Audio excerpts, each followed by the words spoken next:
आपके साथ स्वप्निल यादव। आप देख रहे हैं न्यूज़ 7 हिंदी। वक्त हो चला है मध्य प्रदेश की खबरों का, तो रुक करते हैं खबर की ओर।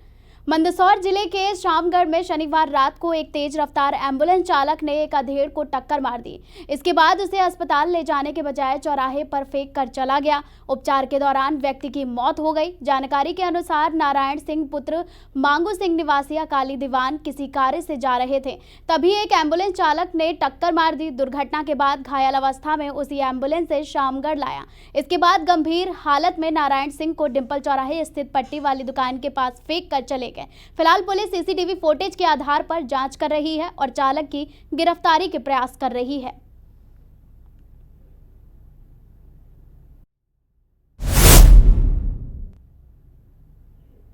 मंदसौर में एग्रीकल्चर इंडस्ट्री कॉन्क्लेव 2025 में मुख्यमंत्री मोहन यादव ने 3,812 करोड़ रुपए की औद्योगिक इकाइयों का उद्घाटन और शिलान्यास किया। उन्होंने निवेशकों को हर संभव सहायता देने का वादा किया और मूल्य वर्धित खेती को बढ़ावा देने पर जोर दिया। सरकार किसानों को सब्सिडी पर आधुनिक मशीनें और सोलर पंप उपलब्ध कराएगी। वहीं सीएम मोहन ने कहा कि सरकार निवेशकों के रास्ते में आने वाली सभी बाधाओं को दूर करने के लिए काम कर रही है। उन्होंने बताया कि अब बड़े शहरों से आगे बढ़कर हर संभव और जिला स्तर पर निवेशक सम्मेलन आयोजित किए जा रहे हैं। इसकी शुरुआत मंदसौर से की गई है। उन्होंने ये भी कहा कि राज्य ने प्रति एकड़ गेहूं उत्पादन में अमेरिका को भी पीछे छोड़ दिया है।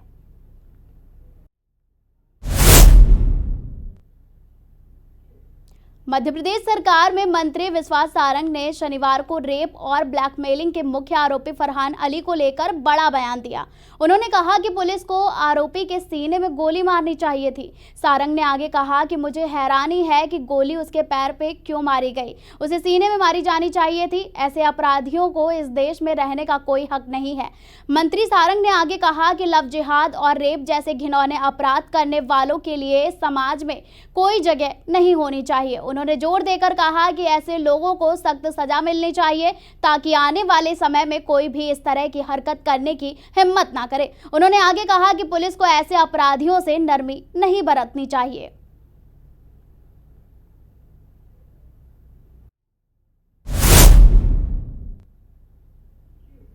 मध्य प्रदेश की राजधानी भोपाल से जुड़े रायसेन जिले में एक महिला पुलिस एसआई लव जिहाद का शिकार हो गई। भोपाल के इत्तेफाक में खुद को अमन बताकर उसे प्रेम जाल में फंसाया और फिर शादी कर ली।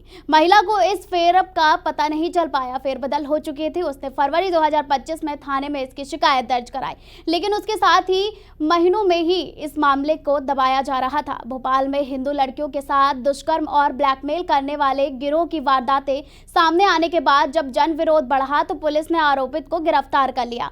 महिला एसआई का आरोप है कि वर्ष 2019 में भोपाल में आरक्षक पद पर पदस्थ रहते हुए उसकी मुलाकात एक युवक से हुई थी। वहीं युवक ने खुद को अमन नाम हिंदू युवक बताकर प्रस्तुत किया और दोस्ती बढ़ाकर विवाह का प्रस्ताव रखा।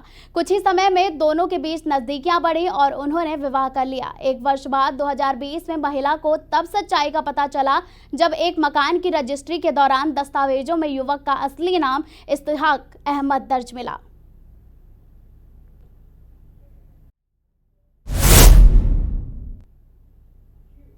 मध्य प्रदेश में शनिवार को सक्रिय मौसमी तंत्रों में मौसम का रुख बदल दिया है। दोपहर बाद तेज हवाओं के साथ बादल छाए और भोपाल सहित 20 से अधिक जिलों में बारिश हुई। कई क्षेत्रों में 50 से 60 किलोमीटर प्रति घंटे की रफ्तार से धूल भरी आंधी चली, जिससे तापमान में 3 से 5 डिग्री सेल्सियस की कमी आई। मौसम वैज्ञानिकों की अगर माने तो पश्चिमी विक्षोभ और अन्य साइक्लोनिक सिस्टम के कारण अगले 3 से 4 दिनों में आंधी, बारिश और कुछ स्थानों पर ओलावृष्टि की संभावना है। मौसम विभाग ने रविवार को गुना, अशोकनगर, शिवपुरी, ग्वालियर, दतिया, भिंड, मुरैना, श्योरकला और अनूपपुर, शहडोल, उमरिया, डिंडोरी में बारिश के साथ ओलावृष्टि की चेतावनी दी है। इन जिलों में किसानों को फसलों की सुरक्षा के लिए सतर्क रहने की भी सलाह दी गई है।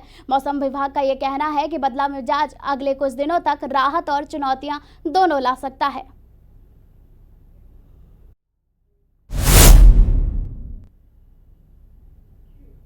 मध्य प्रदेश के बैतूल जिले में शनिवार की देर रात भूकंप के झटके महसूस किए गए। इसके चलते रात में हड़कंप मच गया और लोग अपने घरों से बाहर आने लगे। गनीमत रही कि रिएक्टर स्केल पर भूकंप की तीव्रता 2.8 यानी काफी कम थी। हालांकि एहतियात बरतते हुए लोग बाहर आ गए। भूकंप का केंद्र मुल्ताई के पास बताया जा रहा है। जिले में किसी भी तरह की संपत्ति या जान माल के नुकसान की कोई खबर नहीं है। वहीं स्थानीय लोगों का कहना है कि रात करीब 9:40 पर उनके घरों के बर्तन अचानक खड़खड़ाने लगे, फर्नीचर हिलने लगा और बिस्तर पर बैठे हुए लोग कांपने लगे। डर के मारे लोग बाहर की ओर भागे। बैतूल में इंदिरा गांधी वार्ड में ज्यादा कंपन महसूस किया गया है।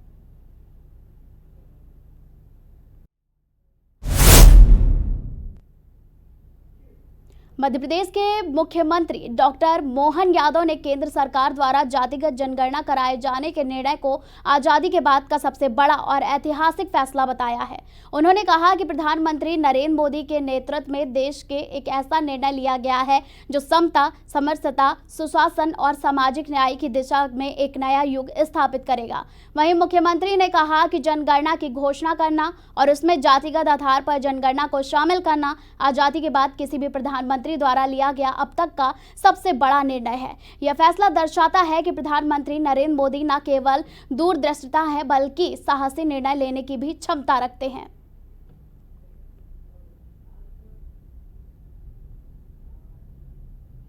फिलहाल खबरों का सिलसिला लगातार जारी रहेगा। देश और दुनिया की तमाम बड़ी और अहम खबरों के लिए आप देखते रहें न्यूज़ 7 हिंदी।